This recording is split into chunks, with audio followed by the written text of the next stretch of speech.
In this video, I'm going to be reading the Greek text and the Hebrew text and Latin text, continuing what I've been doing in John 3:16 and following. What we'll be looking at will be reading of the text, accompanying it with grammatical analysis and brief comments or a brief commentary. I've entitled it again Christological Greek Grammar, but I'm including those other languages as well, primarily because I'm enjoying reading in the different languages, and it's a challenge to me to keep them alive and to, in my own mind, let me say. So we are now at John chapter 3, and I'm going to be reading verse 16, a very familiar text, and I've done some work on that before, so it will be like a review and yet a revision as well of what I have done. So 3:16 in the Greek reads, Hutos gar agape sin hata as tan kazman, hostet tan huian tan managene eduken, hena pascha pistuon esautan me apaletai al eke zoen ionian.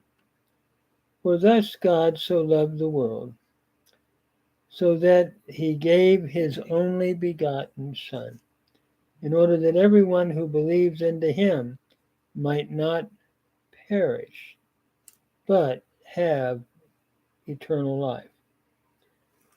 This was the passage that brought me to my faith in Jesus Christ at the age of 11. So I'm going to go through it here again.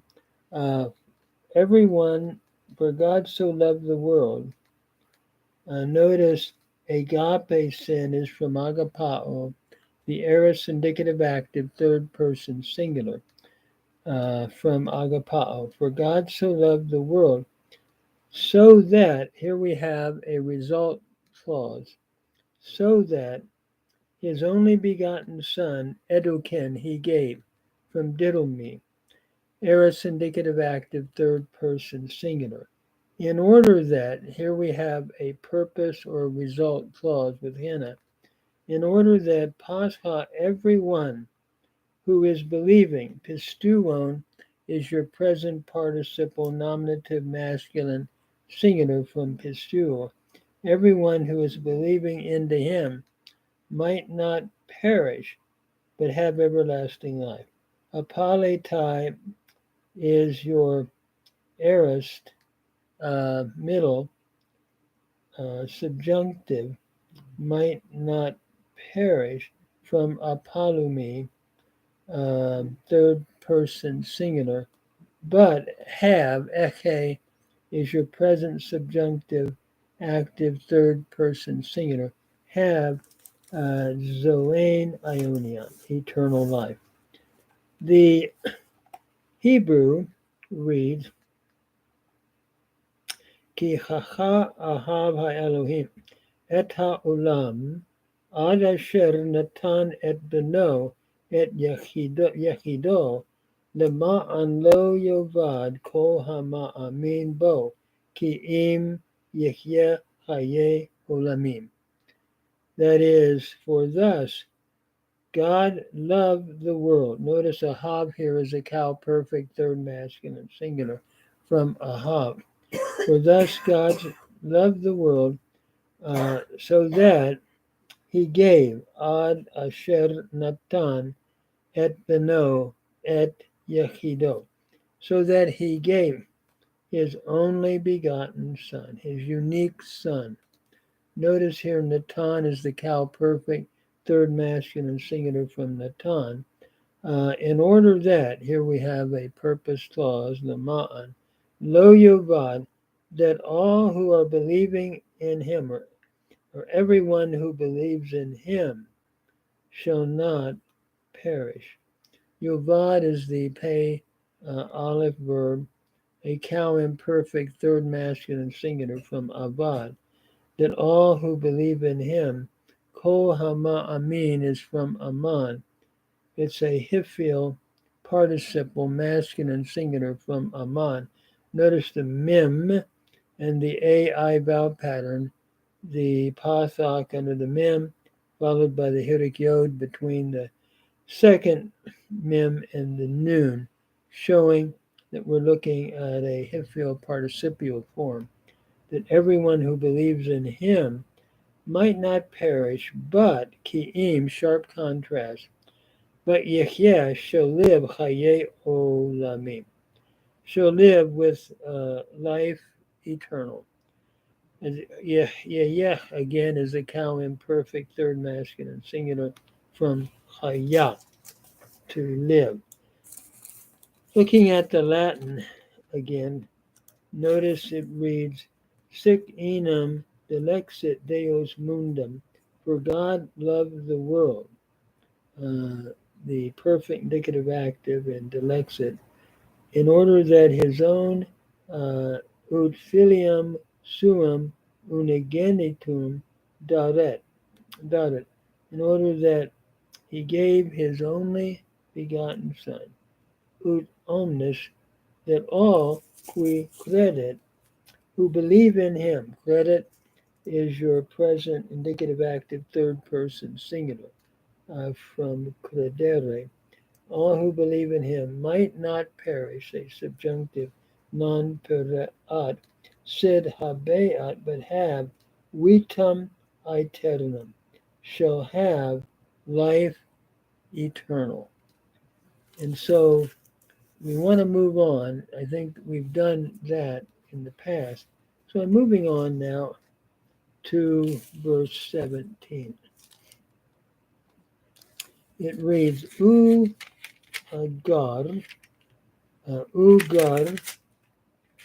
pestelin hata as tan huyan, es tan kazman hena kline tan kazman al hena sote ha kazman di altu. That is, for God did not send his Son into the world in order that he might condemn the world, but in order that the world might be saved through him. Notice, for God did not, apeste then is the aorist indicative active, third person singular from apostello, his Son, into the world, in order that he might judge the world. Kline is your present subjunctive third person singular from krino, that he might judge the world, but hena sote, but the world might be saved through him. Sote is from sozo. It is the aorist subjunctive passive from sozo. Notice the theta eta, if we were looking at luo, lutho, luthes, luthe, would be the aorist subjunctive of luo.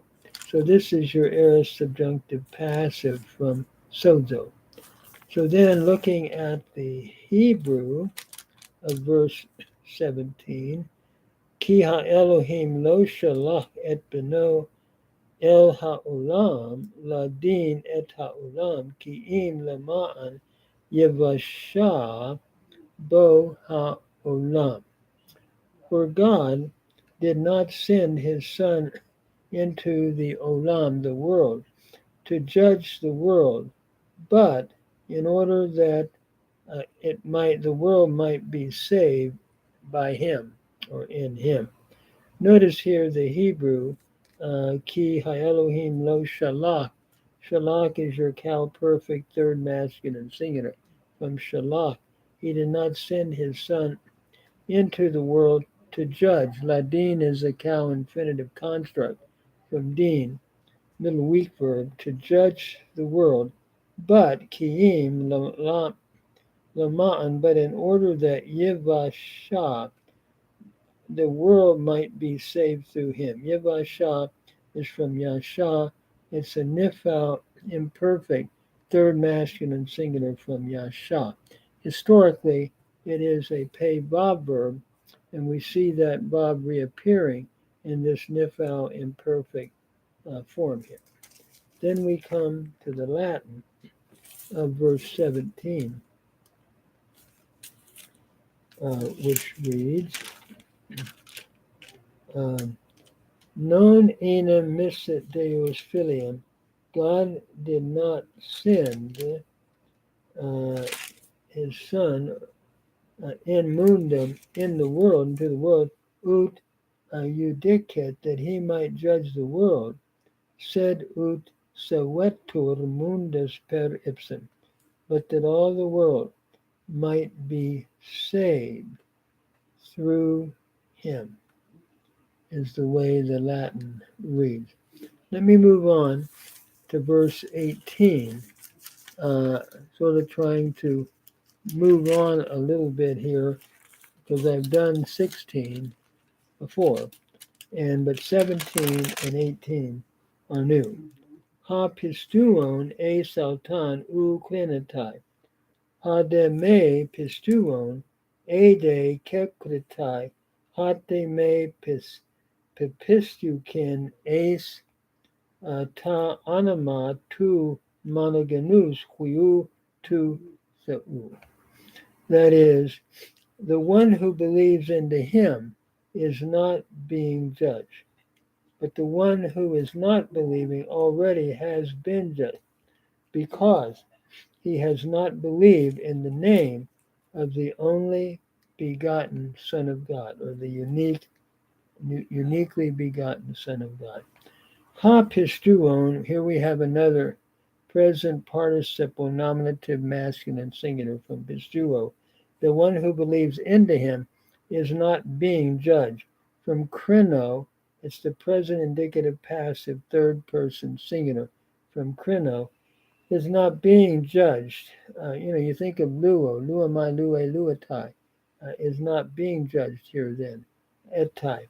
But the one who does not believe, pistuon again, is another present participial form, nominative masculine singular from pistuo. The one who does not believe already, kekritai from krino, already has been judged. Perfect indicative passive, third person singular from krino. Why? Because me papistuken, he has not believed. Again, perfect indicative active third person singular from pistuo. Notice the reduplication in the pe here and the kappa, because he has not believed into the name of the only begotten Son of God. That's why it's essential that we have believed in Jesus, the name of the only begotten Son of God, John is emphasizing. And then again, in the Hebrew, it reads, Hama amin bo lo yedon, va'asher lo ya'amin bo, havar nadon, ki lo ha'amin, b'shem ben ha'elohim ha'yachid. That is, the Hebrew reads, the one who believes in him shall not be judged or condemned. Notice ha ma'amin is from aman. It's a hiphil, a participle, masculine singular from aman with a definite article in the ha. The one who believes in him will not be judged. From din, it's the cow, or it's the nifal, imperfect third masculine singular from din, shall not be judged. And he who does not believe, Ya'amin, again, a hiphil, imperfect, third masculine singular from Aman, in him, Kavar Nadon, already he has been judged. Another nifal form here, a nifal perfect, third masculine singular from Din.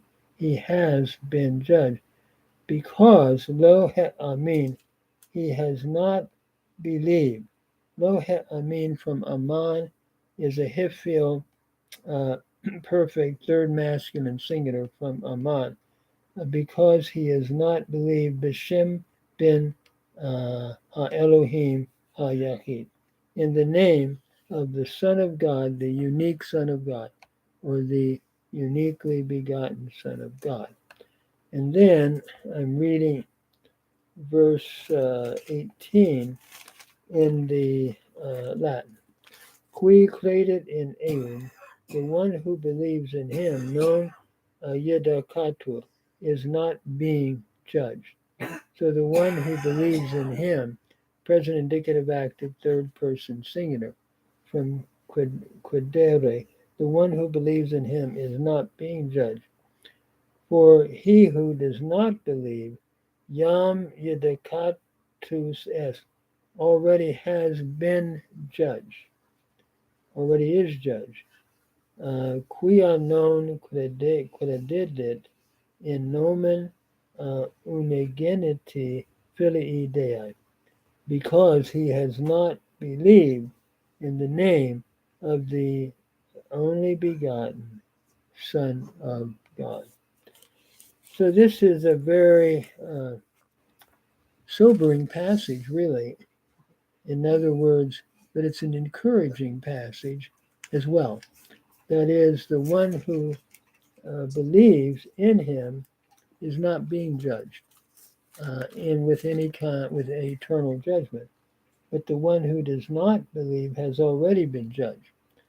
John is saying, because he has not believed into the name of the only begotten Son of God. So this is a key text that emphasizes the need of really believing that we can have eternal life.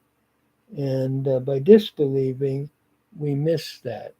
We miss out on that. So it's so critical that we believe, John is saying, as I'm understanding the flow of thought and what John is saying.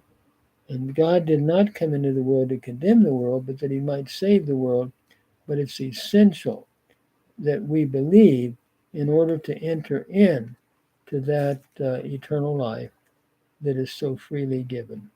And may we do that and make sure that our faith is rooted in Jesus Christ.